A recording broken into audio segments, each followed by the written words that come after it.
So a couple months ago, or actually 8 months ago, David and I recorded, and this file was just on my computer. Nothing ever happened to it. Um, it's not that it wasn't good. I think there was just no theme in the way we were talking and rambling and going on. I couldn't make sense of it at the time, had to edit it. But with a lot of traveling for the weekend, and people in their cars or want to escape from their families, I decided just to put it out. I hope you enjoy. It's two never released episodes combined. The love was lost. This sucks. Like, I just want to. There's a paycheck. I cut meat because I didn't learn any other trade early on in my life. And another thing, uh, one thing too. Yeah, so we saw the Switch. Then I feel like everything was good, and then we saw, like, I feel like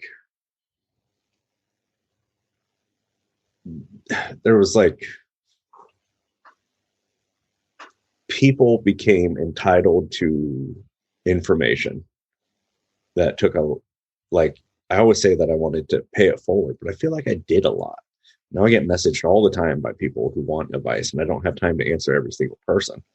Yeah. And then also, it seems like that mixed in with like the douchey, like now I just see all these posts and they're all just douchey.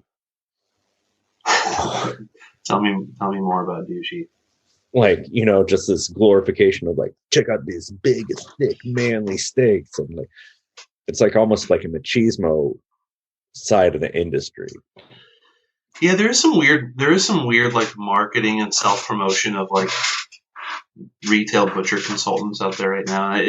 And what strikes me as kind of odd is that we're going through a time in the country where we're like really examining our food systems and how we eat and how we can produce things in a way that's like affordable and people can get good food. It's not produced by a monopoly company. We're trying to figure out how to do this, and there's a lot of money being put forward into how to. I'm not saying people should eat any certain way. Eat what you want. Have a good time. Enjoy it. Love it. My great grandpa said the only thing you ever get out of life is what you eat. But I do see this odd trend that feels like somewhat ill-timed, where it's like, yeah, the 3-inch Côte de Boeuf ribeye for $125 that you should have for dinner. Yeah. It's like, it just feels like weird timing. Yeah, it's like the same thing of like the glorification of like the wealthy class. It's like, this is like, and I get it, like, people want to have a nice car because that's what's important to them, or maybe that's what they had made up, like, I know I'll made it when I have this, or like, and people don't eat that 3-inch table side ribeye every night, but maybe it's like, this is what I look forward to once a year. Yeah. But I just feel like that whole thing is just like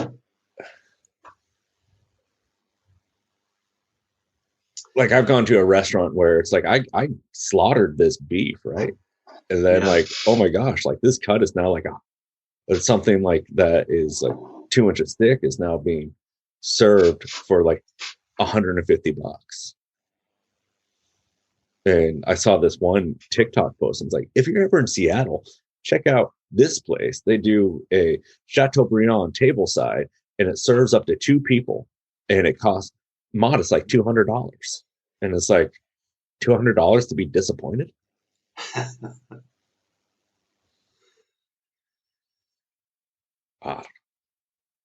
Yeah, I mean, do what you will. Like, spend your money how you want. I mean, I collect vinyl, right? So somebody might say that that's like a really dumb way to waste, to spend your money. So I certainly don't want to like judge how you do it. But that's like something tangible. Like, I don't know, like I enjoy food, right? I enjoy sushi. I enjoy, margaritas, Mexican food, and all that. But just paying $100 a plate for future shit is like absurd to me. When when I sure. feel like I could get the same endorphin kits and I could get the same response if I just, eat a bunch of Twinkies and peanut butter. Yeah, I think, it depends on what the experience is, of course. There's like there's those restaurants. I mean, there's those restaurants that just make you feel like you had an experience, like you've just been taken care of like so well. I don't know if that place was that way. And of course, like food workers, this is not what you're talking about. We'll talk about whatever. As an aside or as a related topic. Do you know what this episode's going to be, David? We're going back and forth, trying to figure out what this episode is. This is just a long form conversation between us. Yeah, totally. Yeah. And then this will yield some episodes, and I'm really excited to do an Appendix A and B update episode as it pertains to bacon, especially. I'm really excited about that. But yeah, as a related topic, your Appendix B taken out. All right, continue. I'm happy that food workers. I mean, a lot of restaurants are struggling to find people. Mm-hmm. And what I keep hearing business owners say, it's like a couple things I hear. Well, people just don't want to work anymore. Not true. And I'll circle back to that. Yes, let's come back to that. But my response to that is, yes, that's true, but, or something like that. Mm-hmm. And I think we're going to say the same thing. But I do also see a lot of restaurants that are paying. They're charging higher prices. They're getting more serious about actual cost of goods sold. Mm-hmm. Some restaurants are treating their menu costing more similarly to a manufacturing costing model where direct labor is part of your COGS, resulting in higher but more accurate prices, allowing them to say, look, we need to pay our cooks and our chefs and our front of house experts this much money for them to be happy. So this is what we have to charge, and this is why it's on paper, as opposed to just like shooting from the hip on costing a menu. So I think there's good things that are happening in some places where, I don't know, man. I think every cook should be making $60,000 a year if you're like a dinner saute at a nice restaurant. Like, that's hard ass work. Yeah, front of house. Can you imagine being front of house 40 hours a week? No. I would. I don't even know. Like, I would have multiple twitches in my body, and would probably have to take up some sort of like full contact competitive sport just to balance myself. And I think what I've been hearing from people on the service side is like, yeah, I don't. And this would be a great time to circle back to what you're saying. Saying like, yeah, I don't want to go back to that. Yeah. I stopped drinking. Yeah. I lost 50 pounds. I don't want to go back to an industry that forces me to have like unhealthy coping skills just to deal with the stress and demand and low pay. And are those people homeless? How do they make money, David? Or did they find other jobs?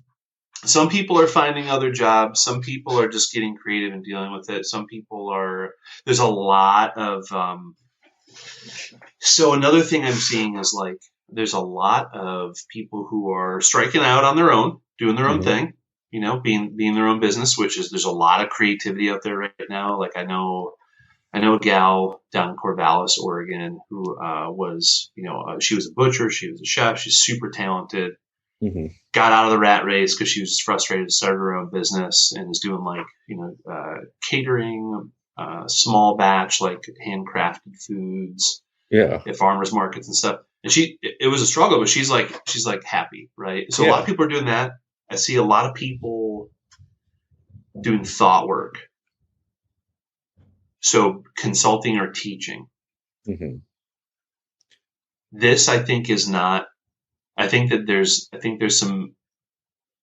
that model is going to go through some gut checks and some maturity changes because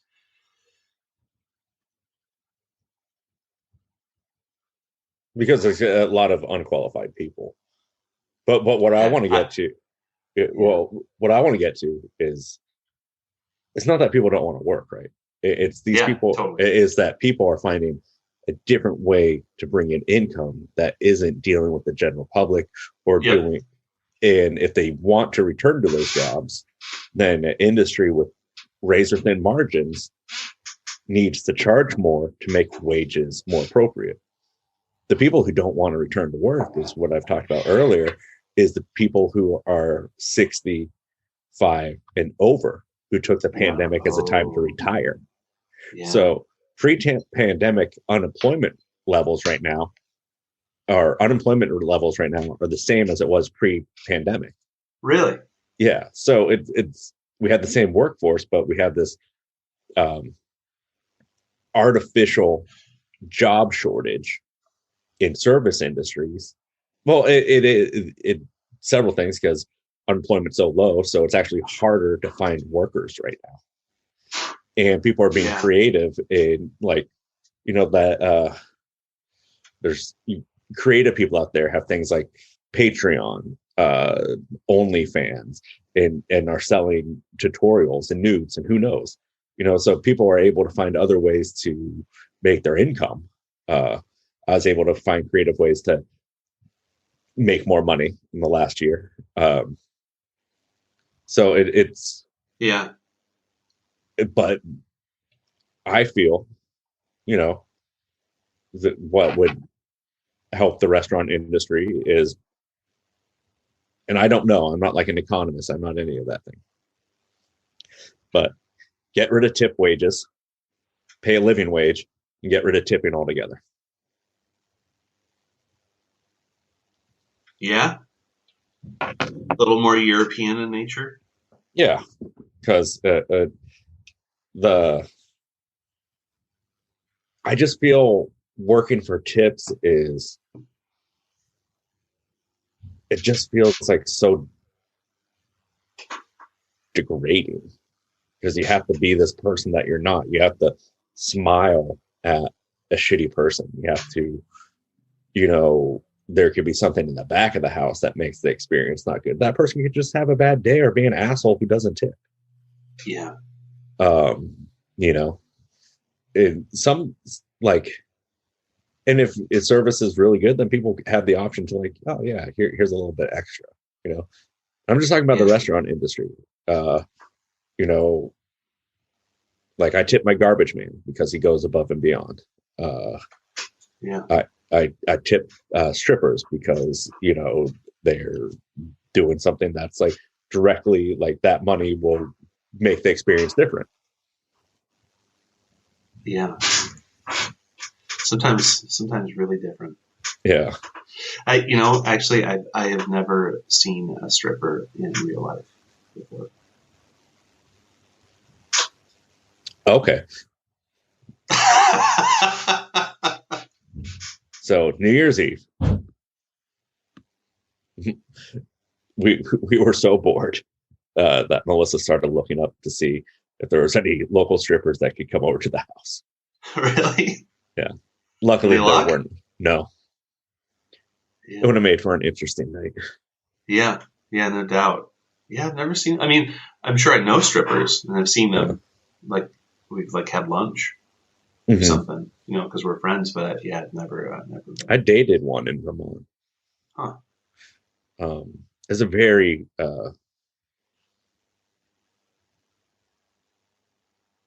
I hope she's well. Um, so I want to start you know how they're out here, there's bikini baristas. Mm-hmm. Can I Yeah, tell you I my sure do. idea for the male version? Call it zucchini baristas. Okay. Yeah. Tell me Cater more. to uh, the women crowd and a lot of homosexual men as well. Hmm. Mm-hmm. And then I That's came up with a interesting. whole list of double entendre menu items. You did? What do Yeah, you got?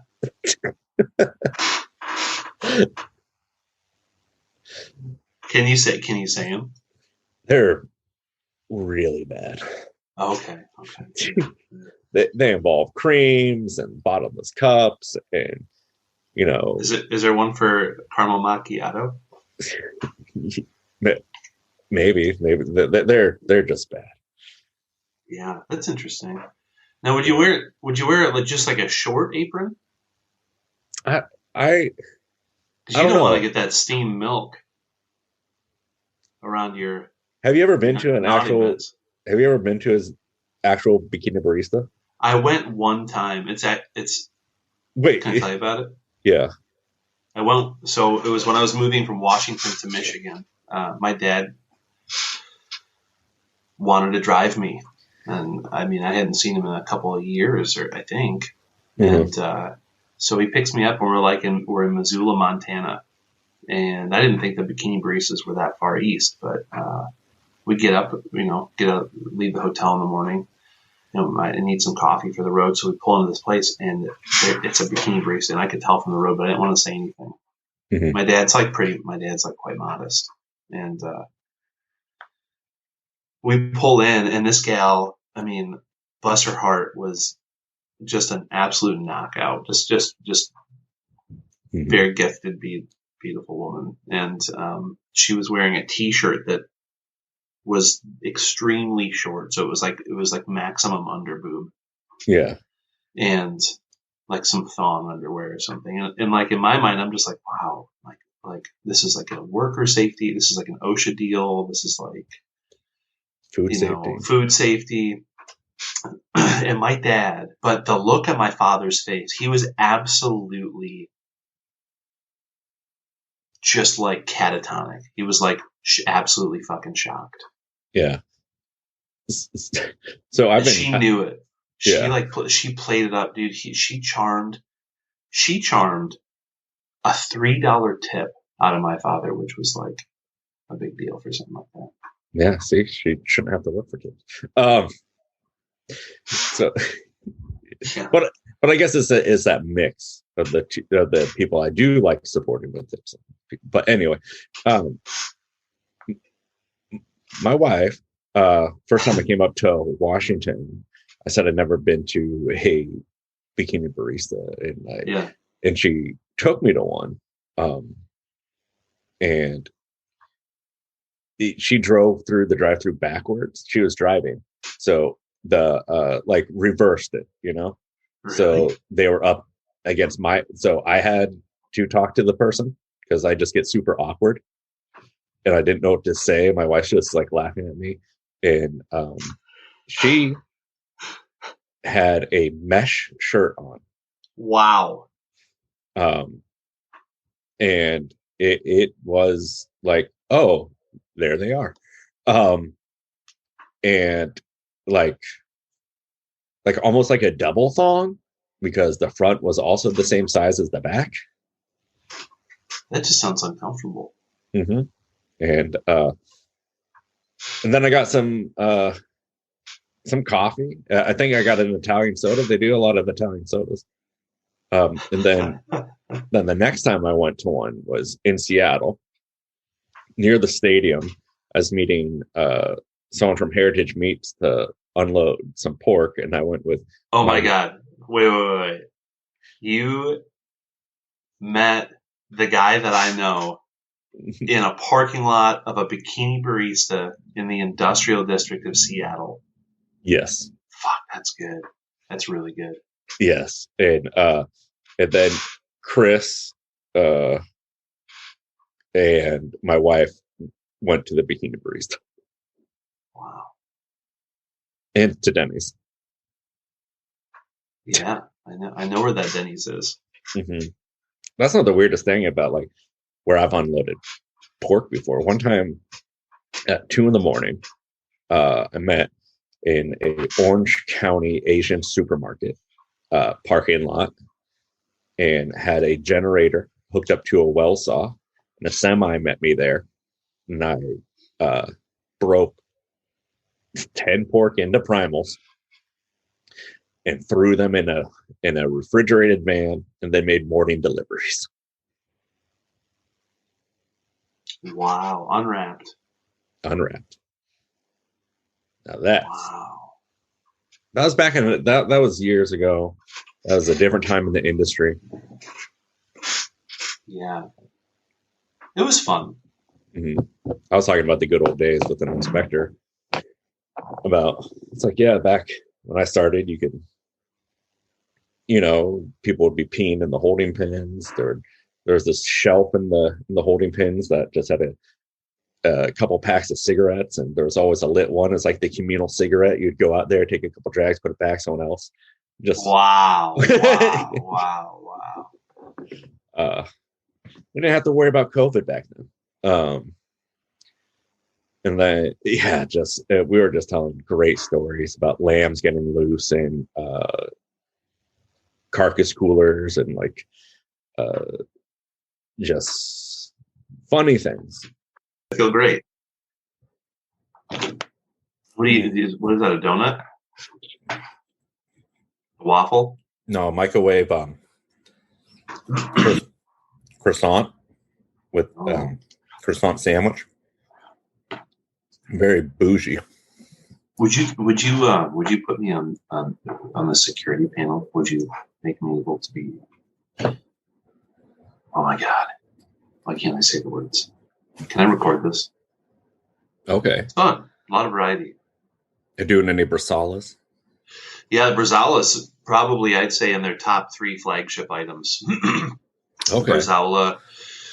There's actually like 5 that are really good. There's one they do a shoulder bacon with a special like marinade that is unlike anything else I've had. It's really that good. Anybody who wants some, send me an email. I'll send you a sample. Yeah, is that from like a Copa roll? Or yeah, and it's they do this marinade that features some ingredients that are really hard to use from a food from like a validation standpoint. Like there's one of the ingredients contains an element, a natural element that interacts with cure in a way that we really had to get down to the food science weeds to make this thing work. Anyways, point is, it's delicious. And it's totally unique. And then we do a culotta. So it's like a skinless, or I'm sorry, it's a rind-on culatello. Doesn't get stuffed into a bladder. I think it beats the hell out of culatello. It's awesome. Yeah, it's called culotta. We make that. It's fantastic. Anyways, it's a super ambitious plant. They have a lot of SKUs to manage, and so it's kind of like a manufacturing engineering playground. Just trying to figure out how to schedule the whole thing. And we're doing co-packing. We're going heavy into value-added co-packing for people, so it's exciting. Yeah. When you have so many SKUs, is the point because it's like, In-N-Out, what makes In-N-Out good is they have like 4 options, right? So do you, and they do them very well. Are you going to get more focused, or are you going to do the best at all of them? Okay, yeah. Man, that's such a good question. I'm so glad you asked it. I want to like go on the record saying this, and this is something that you and I teach when we consult. Travis and I work with a lot of companies that are struggling, and then we do kind of what we call like a reorganization, where we really get down to the nuts and bolts and get under the hood and figure out how to rebuild the foundation if that's what you need. It's like, and then you have to keep operating, right? So you're rebuilding the foundation in your house while you're living in it, which is very challenging. But I want to go on the record saying that, like, anytime we're working with these people, I always recommend less variety. And when you look at it from a manufacturing standpoint, it's just incredibly difficult to make a wide variety of unlike items that have unique raw materials and unique processes, and each take up unique blocks of machine time and man hours. Like you're just spreading your attention too thin, and so this company does have a very wide variety of SKUs, and what's challenging is that they do them very well. Mm-hmm. The owner was really committed to quality and doing things the right way, and he's done that. And so it's like, which child do you drown? It's like, Yeah. they got a lot of really good stuff, but we're gonna focus down to what we call our list of hero SKUs, so our top 10 hero SKUs, Mm-hmm. flagship items, and then we're gonna trim back our selection, fulfill our legacy customers, but not have any new business with those. Mm-hmm. And then we're gonna really put our head into co-packing because we have something really special to offer people that. Yeah, not that many co-packers have the ability to ferment or dry. Yeah.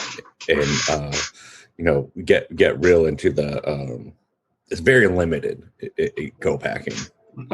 Well, for smaller idea. Yeah, that's a great point. Like we have smaller minimum run sizes. Like if you wanted to go to Buceto and have them make down in Fresno and make you some salami, their minimum run. And Buceto, don't hate me if I get this wrong, but I'm assuming that your run is going to be like a 1,200 to 2,000 pound minimum run on a monthly schedule, and we're able to do more in like the 400 pound range, which is doable. Yeah, but doing small runs and so many SKUs and everything, I just imagine that the traceability aspect of what you're doing must be fun. I don't want to say challenging but it must be very fun. Man, you're hitting all the nails right on the head. Totally. I mean, it's the company recently moved from an old school paperwork traceability system for that many SKUs, which was incredibly difficult, to an execution solution software. There's a bunch of them out there, like VistaTrack, Parity Factory, Just Food, PPS. Like an inventory management system that deals with batching and lots and stuff like that. And that can be a really, really big gap to jump over for a small company that's done things the old way. And if you don't, I've been through that painful process before of like onboarding an ERP or an execution solution. And now after going through it a few times, I know what questions to ask and like where the team's going to stumble. So we've got it. Yeah, it's been incredibly complex to manage all that traceability, but it's getting better because we know what we don't know, and we're able to utilize that software more. But I recommend I recommend even for cut and wraps to invest in a lower cost inventory management software so that your traceability stays pristine. It's really, really important, and it's incredibly difficult to do on paper. I mean, what do you think, Travis? Yeah, I've done small scale co-packing and worked at a place that had a lot of SKUs, and we had a work order system that could tell you what lot that ground pepper came from, and there were definitely mistakes, and just like, oh, this is actually, someone didn't save, 300 grams. They just like pitched it, or so there's constantly adjusting. But we had a work order system that we had a digital copy, and then we had the hard copy for the person who was making the batch, and any corrections that needed to be made were handwritten on that. Then that was just kept.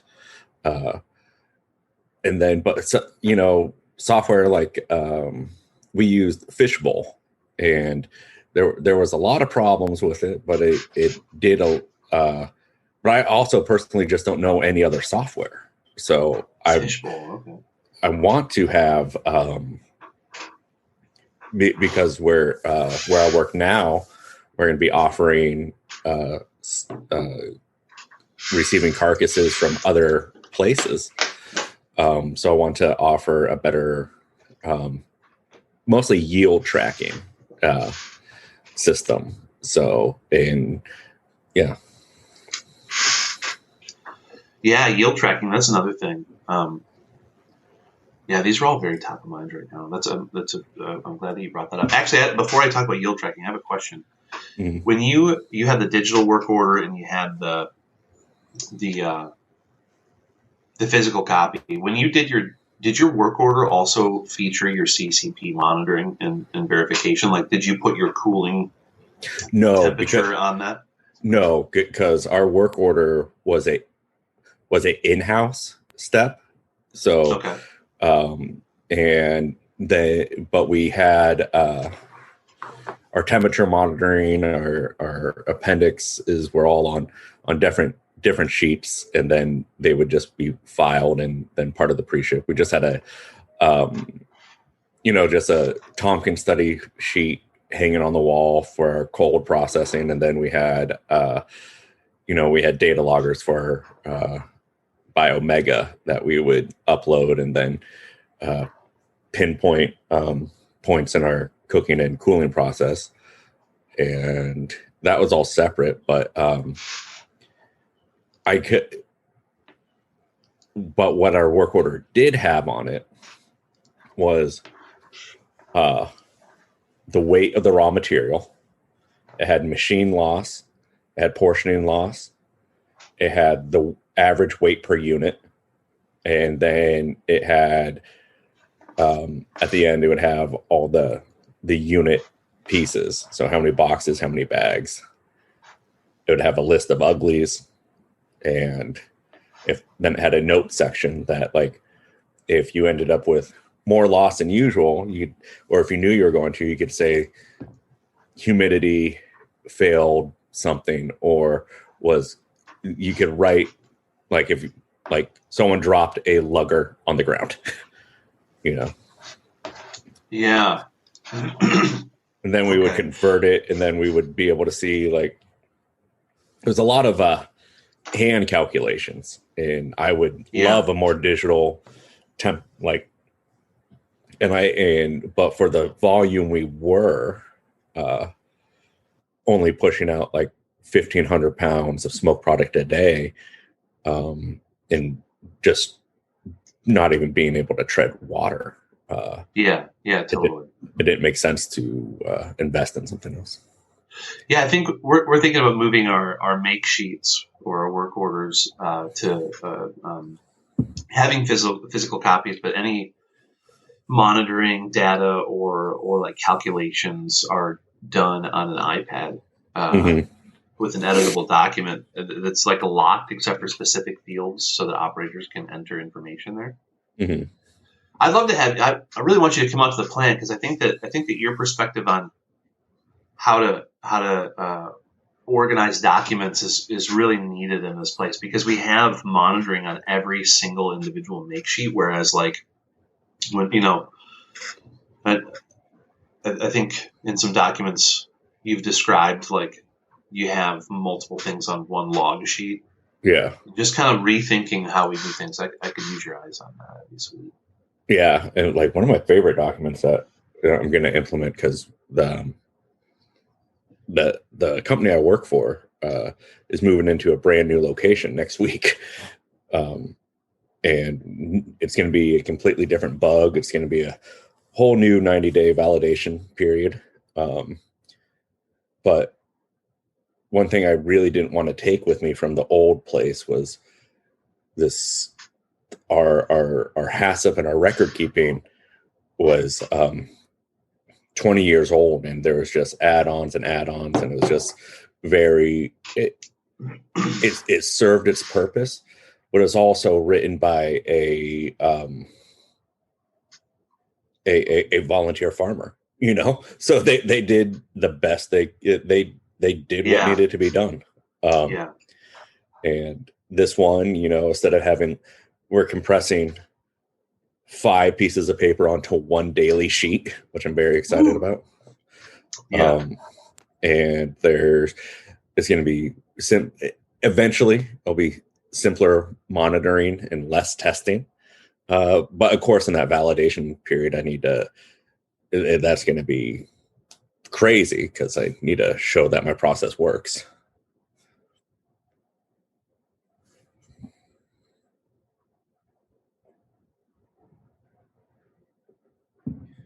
David, you're on mute. Oh, shit. Well, what I was saying was, I think your whole team's going to be excited about that. Mm-hmm. Do you keep your work orders on your smoke trucks? Do you keep your paperwork for each batch with the batch? Uh, Or do you have it in a stack in an office or on a clipboard or something?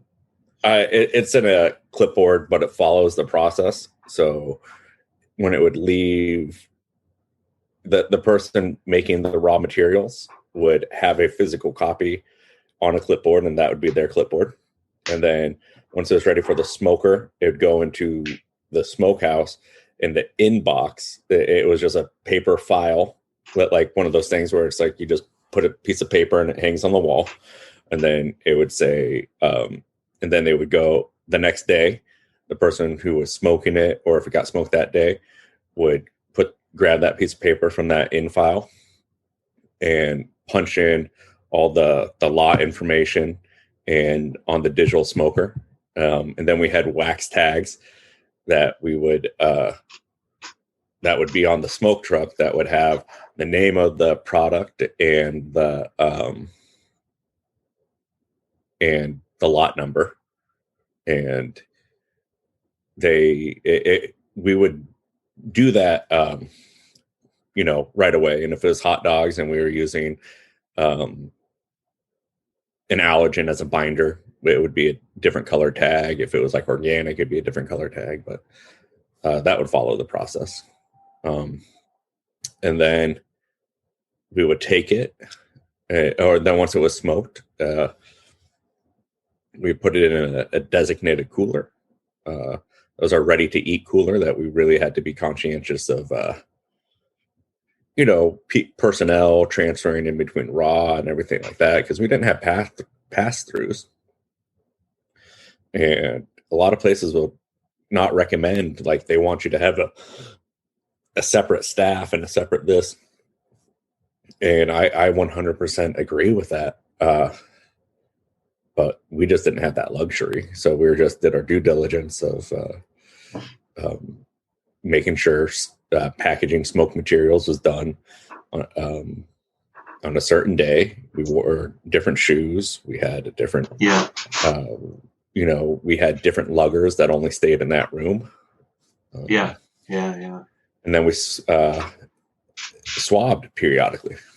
Yeah. So. Yeah, we. So I work with a couple of different plants right now that have shared packaging spaces. Mm-hmm.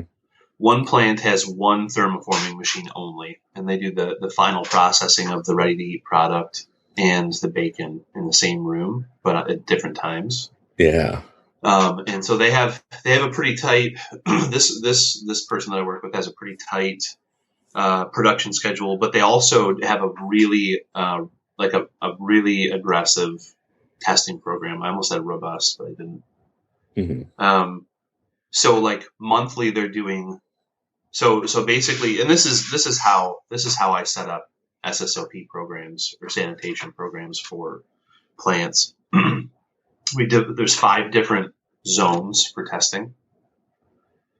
Zone A through E, and it starts with A being food contact, and then there's like different types. There's non-food contact, there's food contact adjacent, there's environmental, and then there's indirect food contact. And monthly, I take a listeria swab on each one of those surfaces, and then quarterly, I do a Salmonella, E. coli, and Listeria test on each one of those surfaces. So it's 5 swabs a month, and then quarterly, it's an additional 15 swabs. And then we swab for ATP every morning and every evening on either end of pre-op and post-operational sanitation. So like we know how clean it is. Are you sending those swabs out, or do you have an in-house testing? Yeah, so I like having the in-house testing, but it is really super expensive, and the training's expensive, and we are so super lucky.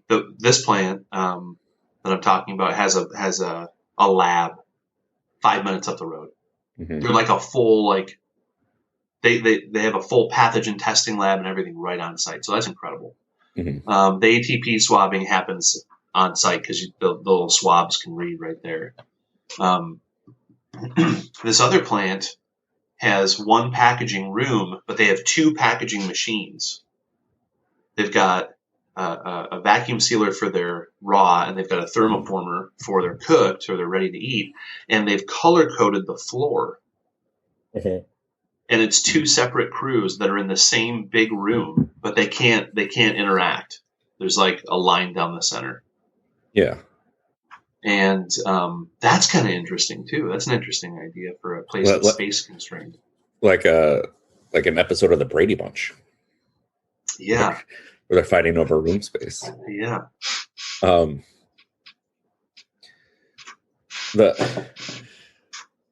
looking for a new different lab right now, just because ours is that we use is in Seattle, and we have to mail out, and with the snow. Dude, you should go back to Exact up in Ferndale. Yeah, that's I've been talking to them, and that's who I want to use. I still every job I work, it doesn't matter where in the country I am, I work with them. That was the first lab that you introduced me to way back. Way back in the day, and they've just always been so good. They handle all my shelf life studies, everything. Yeah, they're great. Yeah, I'm looking. I just got a price sheet, and it's just being part of a co-op. Like, a lot of things are my decision, but some things are not. So I got to present fun things.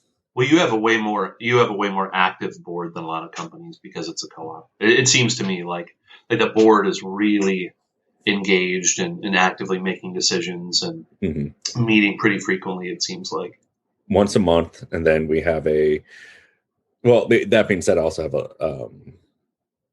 the current board really trusts the people at the ground level, and that's good. Yeah, that's great. Man, so many things for us to talk about since the last time we did something. Do you want to talk about your place a little bit? I'm curious to hear what's going on there. And yeah, we're here. I'm going to do a bunch of clapping. So that introduction will just be like a catch-up episode, you know? Yeah. So,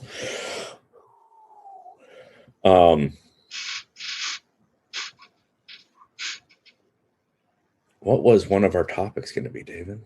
Well, I was thinking we should discuss the updates to Appendix A and Appendix B. Okay, I don't know. We don't have to do that today. That could be like in a week or something. But I think we should mention that because we got to talk about bacon. Because bacon's fucked. Yeah, bacon's so fucked, and it always has been because nobody's fully cooking their bacon. Of course, the government has never put out rock solid guidelines for not heat treated or heat treated, not fully cooked, not shelf stable bacon. Yeah. And it's always been like, well, it's a scientific gap, but there's this one study by Bartholomew and their pal, and you can reference that, but just know it's a liability, or a vulnerability or whatever. Like, and now I need to go back and read it again because I think there's something about come up times that gives some exceptions to this rule. But it's looking like if you're making bacon, you are using a score bait or other bait. Or what are those? What are those? Because David, I'm just a dumb guy. So those are cure accelerants, and we can talk more about the science of that soon. I mean, maybe the episode where we just talked. No, the bacon episode's happening right now. Oh shit! Well, we're gonna have to come back to the science part. Okay. Because I've got it written down and I want to make sure I hit everything. But basically, it's a cure accelerator. So essentially, when you've got a cured meat,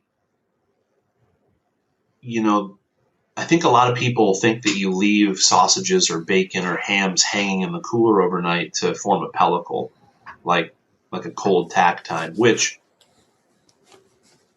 is true, right? I mean, that happens. But the most important reason why we're like leaving these meats in the walk-in overnight before they cook is to let the cure start working.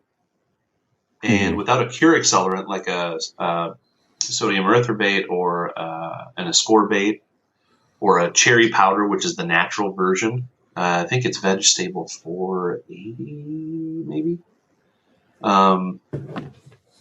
That's the natural version, right?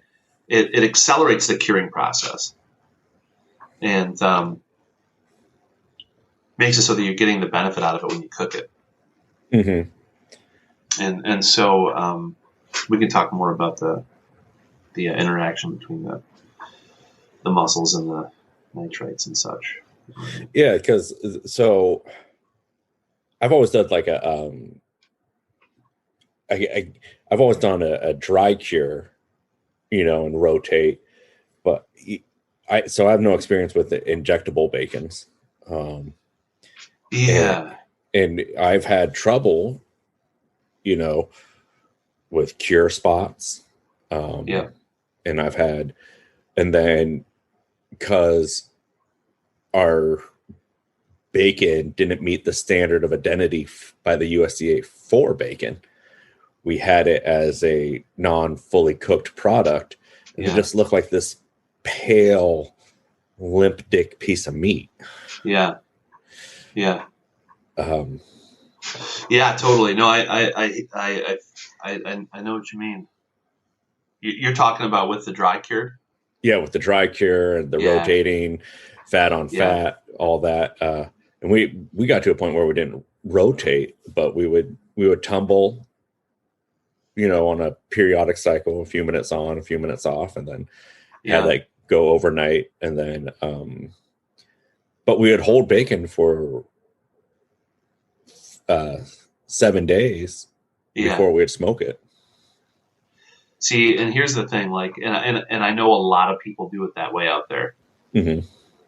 Wait, did I just interrupt you? No. Okay.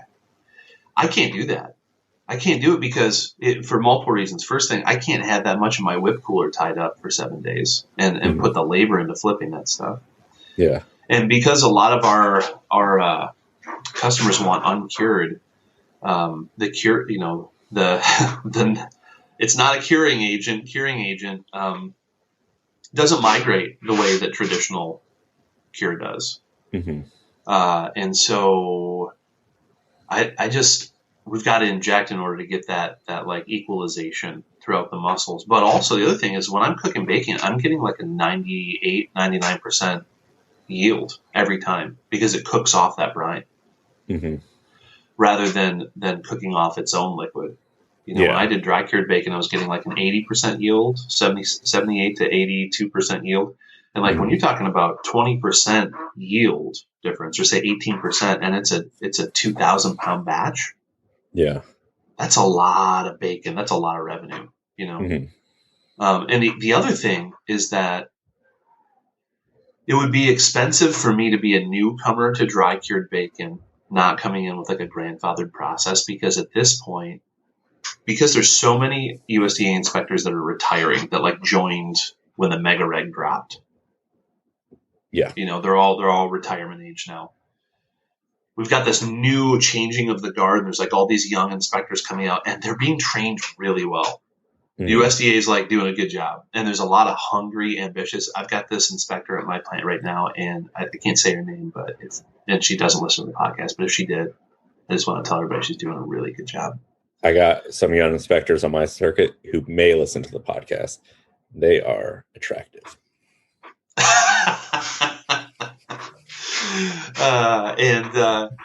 So I know that if I come into you doing a dry cured bacon, even if I tumble it, I'm going to have to do a 90-day validation and definitely validate the nitrite pickup through lab testing random samples from large lots. Mm-hmm. Because if I don't have that on paper to show that like the tumbling and the dry curing actually gives an adequate cure, if I don't have that, they won't let me make it. That's like new inspectors are doing shit like that. I think it's kind of awesome.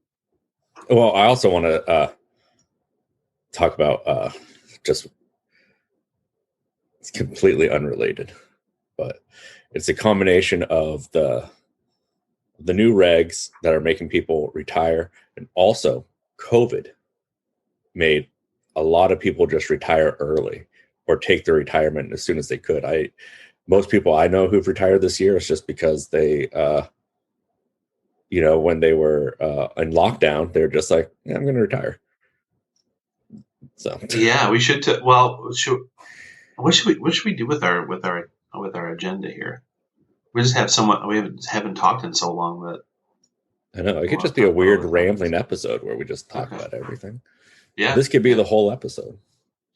Yeah, that's great. Yeah, we'll just keep like I'm just going to keep writing topics that we come across that deserve a deeper dive. And yeah, we'll just say this is the. I'm not going to edit any of this out. This episode is what we're going to discuss in future episodes. Yeah, great. Also, so later this month, we will have special guest Temple Grandin. We will. Yes. Oh, is that the thing at the beginning? What thing? You said that there was something that you wanted to share. Oh, no, that was gossip. Wow. So what's going on with that? Well, Chuck, friend of the show, he set it up. So we'll do a Zoom. I'll probably be at 5 a.m. So be ready, David. Great. And we'll just kind of talk about a lot of stuff with humane handling. And are you fucking shitting me? Yeah. Really? Yeah. That's incredible. Yeah. I'm really excited about that. Yeah. I'm very excited. Chuck. Damn, Chuck. It'll be good. Wow. Okay. God. Okay. How do I not? Okay. Don't sound like a dingus. Well, I'm gonna just do the thing that the best thing is just let them do all the talking, and then but like I don't know what I'm gonna ask. I want to talk about that. People always say rotating positions in slaughter. People always talk like there's so many things to talk about as far as animal welfare and things like that. I would love to talk animal welfare at like from a philosophical level, like a high level. Mm-hmm. But I would really like to talk to Temple about thoughts on the people that do the slaughter work, mm-hmm. the stunning. To your point, like rotating workers. Like I want to focus on any feedback, regarding the people that do the work. Because I always see that vegan trope of exploited workers. People who do that have PTSD. And well, I think we were just going to say the same thing. Go ahead, sorry.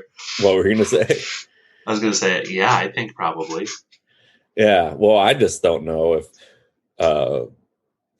it's probably certainly not helped my mental health. I mean, it's okay now. Like I'm not afraid now. Mm-hmm. But when I started, that was like, it's stressful. It was stressful. Yeah. And it was, for me, it was always stressful, not doing it in front of the USDA, because then you have like, there's just more weight to it and gravity. Yeah. Oh, hell yeah. I mean, zero tolerance. Mm-hmm. It's like when you're, making love and they're like, no, not yet. And then you're like, that's all I can think about. And you just ruin it.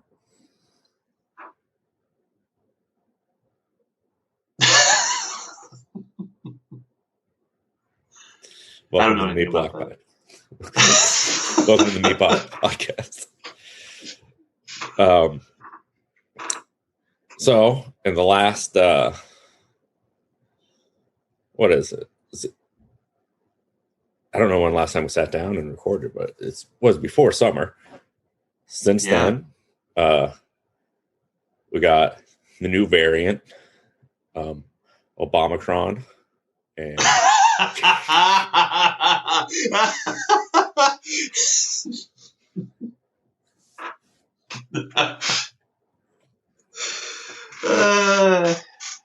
isn't that the name of those? Yeah. Wow. What a villainous name. I love that. I stepped down from my position on the United States butcher team. Really? Yeah. Because you're competing for Jamaica now. There was a lot of, it was just,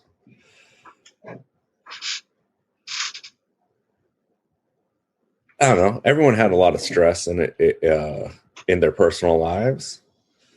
I found myself becoming more manic, and worrying about things. I hated this relentless call to, it was just something I could, that I could cut out that would help make me manage my stresses. And I didn't want to, but a lot of things changed since for me personally. You think about like, joining the team, it was like 3.5 years ago. That's like longer than junior high, right? So think about, holy shit. So think about the person you are in the 5th grade, and think about the person you are in the 8th grade, or a freshman. So I wanted to put, I really wanted to put energy and financial support into the thing we're doing. Yeah. I really, and it's just, I don't know, it wasn't an easy decision. Yeah, totally. But, and then now with this, the way the variant, and how there's indecisiveness between Americans to get vaccinated and wear a mask. I don't even know if other countries are going to be allowed to come here to compete anyway. Yeah, that's really interesting. What'd you call it? Obama burst? Obamacron. Oh yeah. That's really complex. You just said decisive. You said something about making a decision 2 times in the last sentence. Decisiveness is like my focus for this year. I'm not a very decisive person, so I'm trying to become more decisive. Yeah. It's interesting that you bring that up about the COVID stuff. Yeah. It's complicated. I don't know. It's super duper complicated. And then just the like who we all were before the pandemic. It's like I don't know. It is now just unrelated about like my personal life. It's like there's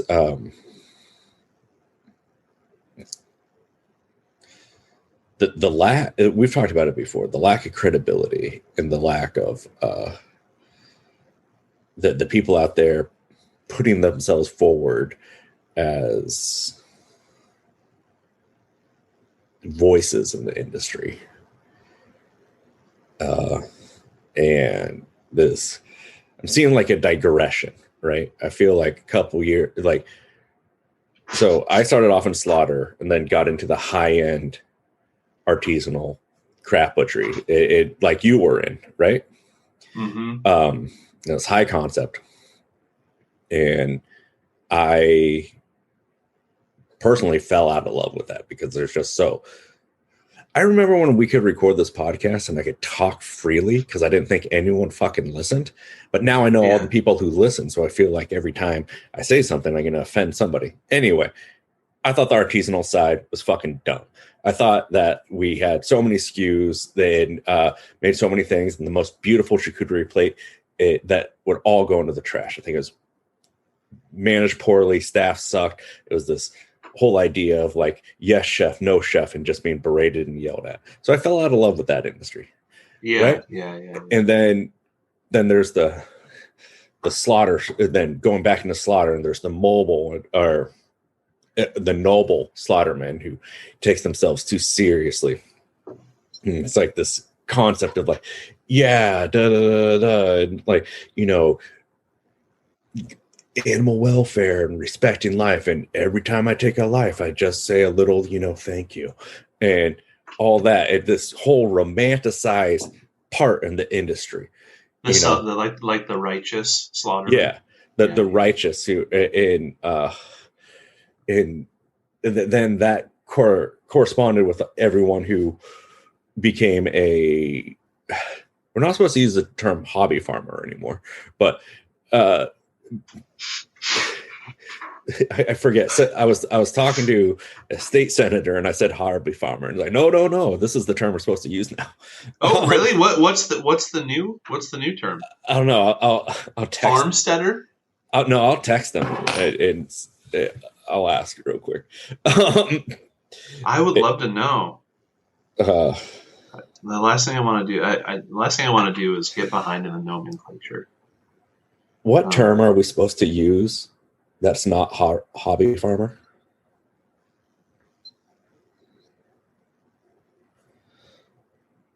Is it baller that I could just text people like this?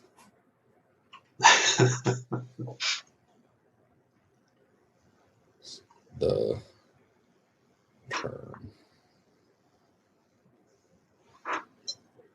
Now I gotta have it proofread to me. What the term we supposed to use that's not hobby farmer? Just in case you want to